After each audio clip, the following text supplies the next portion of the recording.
The question I get asked that I've never heard a man ask, can a woman win? But I never heard anybody ask a guy, can a man win? Are you tough enough?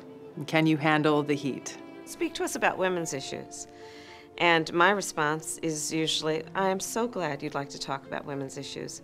So let's talk about the economy. How do you balance your family life and your work life?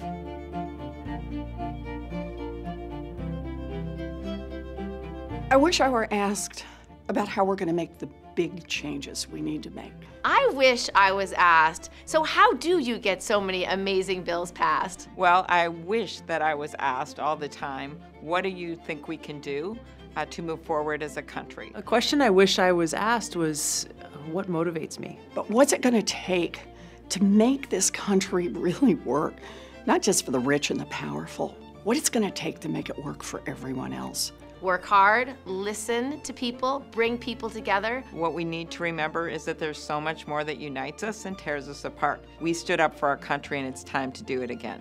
My number one issue is making America work for working families. My number one issue is how we make this country work. Not just for like this really little slice at the top, but how we make it work for everyone. My number one issue is restoring this government to the hands of the people. Ending counterproductive regime change wars, ending the new Cold War that we're facing, and making it so that we do not end up in a nuclear war that completely destroys our country. My number one issue is having an economy that works for everyone and moves us forward. You need to get money out of politics and give that power right back into the hands of Americans. When people work hard, when they play by the rules, they should be able to support their family and not worry about whether they can make the rent or pay the bills. We need to focus on making sure that we provide peace and prosperity for all people in this country. Women in the Senate work better across the aisle. We introduce more bills together. We've been able to get more things passed. We may see problems in our communities, in our states, in our country that perhaps those here in Washington don't see. We all know Washington's broken, and if you want to fix it, you need to change the players list. When I was running for Senate, first time back in 2012, I would meet little girls, and I always got down on their level, and I would say, my name is Elizabeth, and I'm running for the Senate because that's what girls do. Now, won't that be fun for president?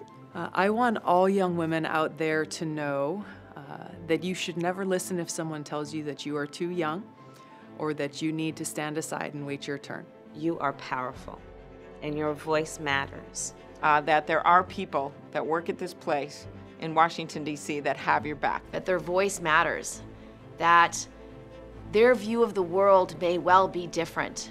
And if they aren't being heard, then they can't change the things that are necessary in their communities and in our country. We need the representation, the voices, the stories and experiences that reflect the people who are this country, the people who make this country who we are.